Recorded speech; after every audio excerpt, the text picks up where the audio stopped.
Harlem Cycle.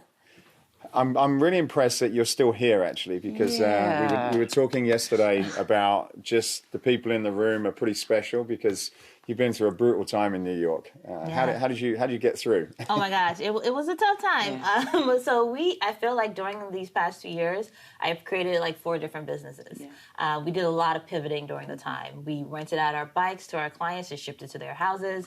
We did live stream classes from the studio. We did outdoor classes in the park. And not just outdoor. How long did you do outdoor for? Oh, we did it for about 6 or 7 months. Wow. Because, New York, the weather cuts you off. Right, the weather cuts you off in itself. So we did outdoor classes, and then we created an on-demand platform. So that's really, the best part of what came out of all of this is, so now we have a whole nother leg of the business, which is an on-demand platform where we have like 300 different workouts already taped, filmed, includes stretches, includes nutrition, includes recipe demos. And so that was a really great part that came out of all of it. But creating a new business every couple of weeks, it felt like it. How did you know what to do, or did you not? Did you just sort of think? Because I guess you started with a cycle studio. Right. That was you're actually a mechanical engineer, weren't you? Yes. Of course, that's a natural career progression. Natural progression, yes. Exactly what my parents love to say. I sent her to school to be an engineer, and she teaches some classes, yes. But so you love your parents. I know. But, I didn't know what to do. I just kind of, when we went into lockdown, it was, okay, well, what things do I feel our community needs? What do we do to stay connected back to them? So we started doing these little Instagram 15-minute movement sessions every day at lunchtime. Let's all just get on Instagram Live. Let's just move together, because my goal was to just keep us healthy, because I wanted to be back. And I was like, the only way we can be back is if we have clients that can come back because they're healthy and we're all going to come back. So we started doing these movement sessions, and then I reached out to a couple of friends that own some restaurants in Harlem, and was like, hey, all of my clients are home. They don't know how to cook. We're New Yorkers. We take out, we order in, but now we're stuck at home. We don't know how to cook. Can we do a couple of little recipes? And I want only immune boosting recipes. I don't want fried nothing. I want things that will make us healthy during this time. And so we recorded those. I, went to their restaurants and recorded it. And then people were reaching out, and DM was like, how can I purchase? And I was like, purchase? We were giving it away for free. This was stuff we were just sending out to clients in our email. But okay. But then I was like, we do need some money right now. We are closed. There might be something here. And so then I went back and did it again, but this time, really a little bit more professional and with a little bit more time and effort behind it. And then we created the on-demand platform. And then I started seeing a little bit of traction. Clients were signing up, and they were like, I like it. The thing that made it very difficult for us was because we are a cycling studio, our clients don't own bikes at home. Right. And they come to us because they don't own bikes at home. But now here we are, we're like, okay, well, we can only do mat-based classes and just try to introduce them to something else, even though they obviously have chosen that their favorite workout is cycling. But what I saw, it wasn't that your favorite workout is cycling. It's you wanted to connect back with this trainer, you wanted to connect back with the studio, you wanted to feel like you were still, we were still together. And so we pivoted and created these different workouts featuring the same trainers and our same team. And we made it as relatable as possible, right? So you have me and my son, who's only 10, doing it, and we were like, okay, it's a family workout. We're going to do it together. I don't correct my son when he's in the back laying down, or he's totally I don't want to do it anymore. That's fine, because that's what your child would do at home. Yeah. And so when we started creating these videos, people were like, it's exactly what my child is doing. It's so real. It's so real. They were like, it's not overly edited. We're not wearing 10,000 things of makeup. It's the people you normally see, how we normally look, and what's really happening in your life right now. And I think it made it so relatable for our clients that we kept seeing the sign-ups. So I didn't really know this would take off. It was just something I wanted to see. It was something that I felt the community needed, and then it just kind of naturally progressed. Now, we started with the outdoor classes because it was all right, guys, we've been on this digital world for just too long. I need to see people. I need out of my apartment. I need something, but we need to be safe. And so the first thing we did was we did an outdoor bike ride where we kind of connected back with the city. They gave us a grant where we could participate with. They gave us free bikes. So we just rode around the city on bikes, and I was like, I've missed you guys so much. Yeah. And talk with the clients. They're like, well, can we just do this every now and then? And I was like, well, the city only will cover one outdoor bike ride, but let's think of other ways we can get together again. And so it was okay, well, the parks are free. Let's do some stuff in the park. So then we kind of created the outdoor mat-based classes that way. So it was really trial and error. What kind of mat-based class? What were you doing? So we did like a sculpt class, and then we did like a circuit class. Because, our thing too is we chose indoor cycling as our go-to workout because it's low impact. And we were, our clientele is from a vast background. So from the most elite athlete to someone who's just getting off of the couch for the first time. And we wanted to make sure everyone still had an option for their workout. So we needed low impact workouts that were still challenging, but still kept you moving and still could serve the whole clientele. So we went with the sculpt class and we did a circuit class. Incredible. So as the pandemic progressed, and here we are now, wherever this is, and we've been listening here to some of the trends, and some of the trends are we don't actually know when recovery is going to come. We might go back to 2019 numbers, but a whole lot of things have shifted. Like you're now omni-channel, you're now delivering things.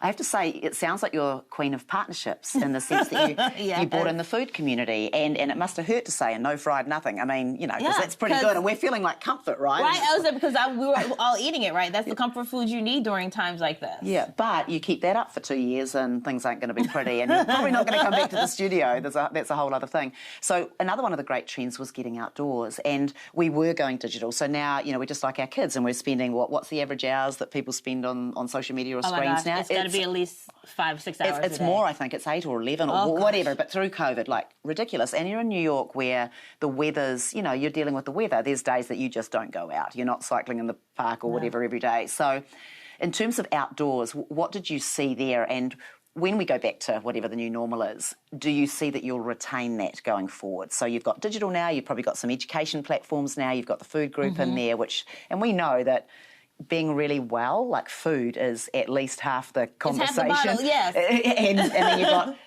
what we provide on the other, and then you've got community, which makes it all relevant. So do you think that's something that you'll hold on to going forward, like the outdoor piece, given it was such an awakening that we need to connect back with nature? Well, so we're a couple of ways we're still holding on to it, but still, again, pivoting, because that's what we just do all the time now.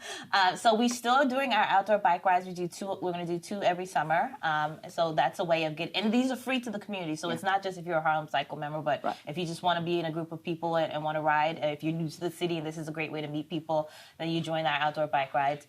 We still do one hike in the city, so we do an outdoor hike. Great. And we're still doing our retreat, which is on Governor's Island, which is all these are outdoors. We probably won't come back to outdoor in the park classes because I'm trying to get you back in studio now. Right. So I need you back in the studio taking classes. But we still will have those community events because it's more about kind of getting the community moving again and getting them feeling comfortable. Because again, it's been 2 years and people haven't moved in 2 years. And if you haven't moved in 2 years, you're not running into a studio because, one, you're a little bit self-conscious about what your fitness level is right now. Yeah. But the baby steps are just joining these outdoor fun events to just get yourself started, get that self-esteem back up, and then just get that movement going. Yeah, we've heard a lot about that, like people are rearranging their calendar, where they're also getting used to perhaps a different frequency, where maybe I'm coming 1 or 2 times to your studio perhaps in the future, and then maybe I'm doing 1 or 2 things at home, and then maybe I come to a community event, I'm wearing your shirt, I'm drinking your shake. There's all of those things. So we talk about a lot of different touch points now, and also being cognizant that people are broadening into a healthier lifestyle. Like I don't just do cycle now. I probably do a bit of boot camp, a bit of mindfulness, and then I try to take the family out on a Sunday as a regular thing, something like that.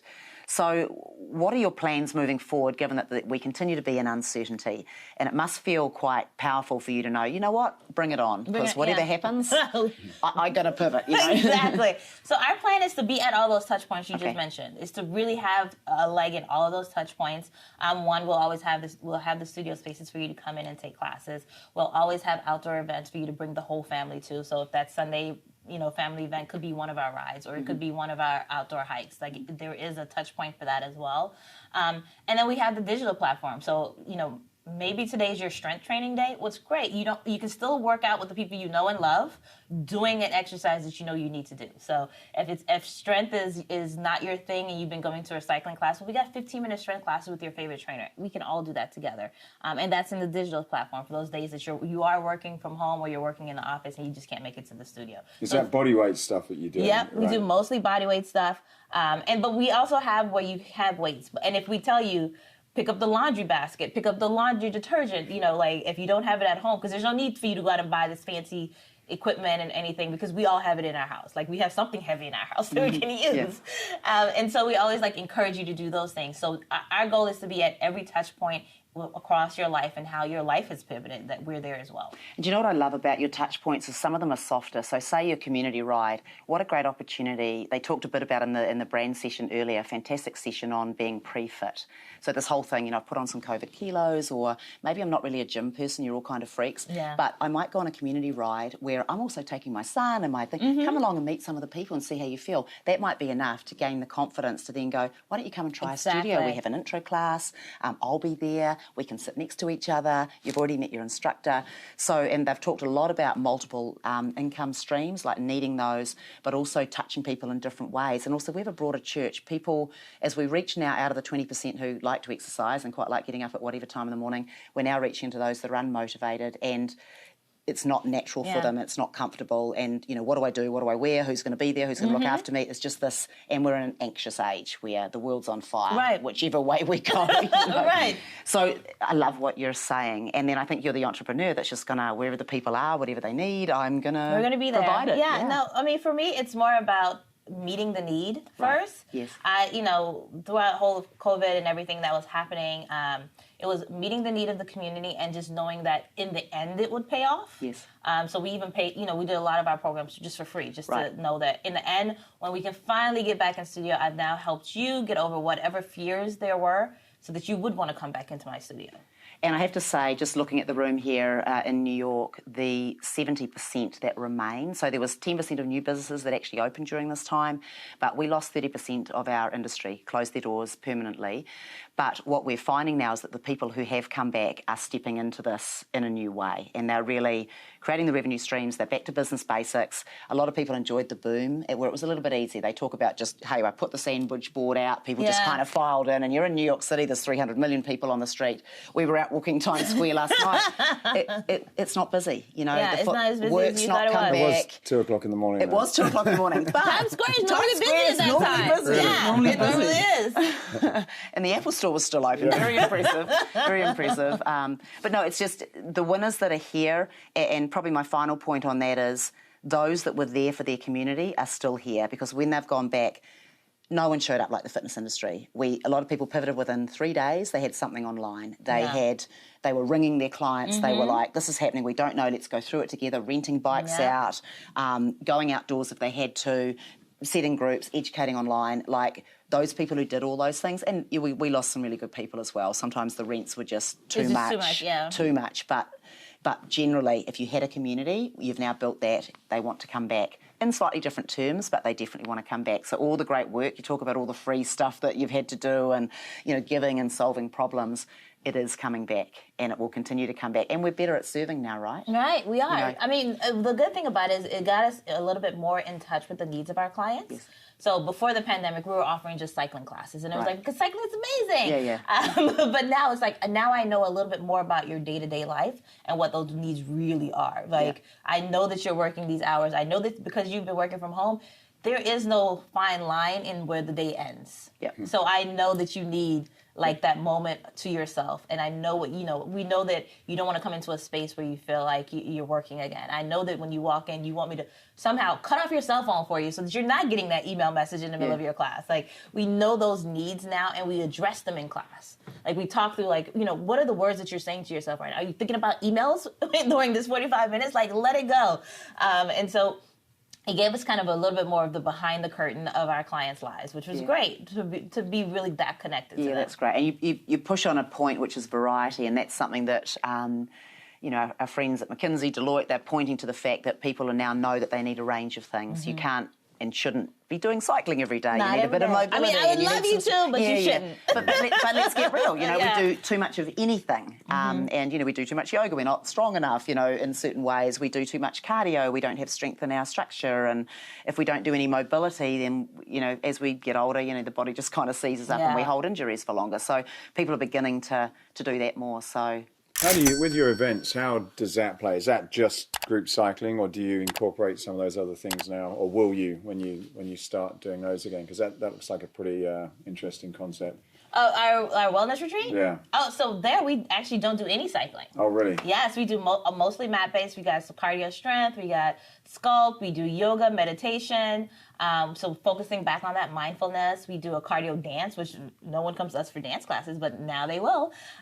So, the great thing is I have such a remarkable team who are trained across all these modalities. And they teach at different studios, but now it's, being able to kind of take all of their talent and share it with the rest of our clientele. So when we do our outdoor stuff, none of it is actually cycling. Right.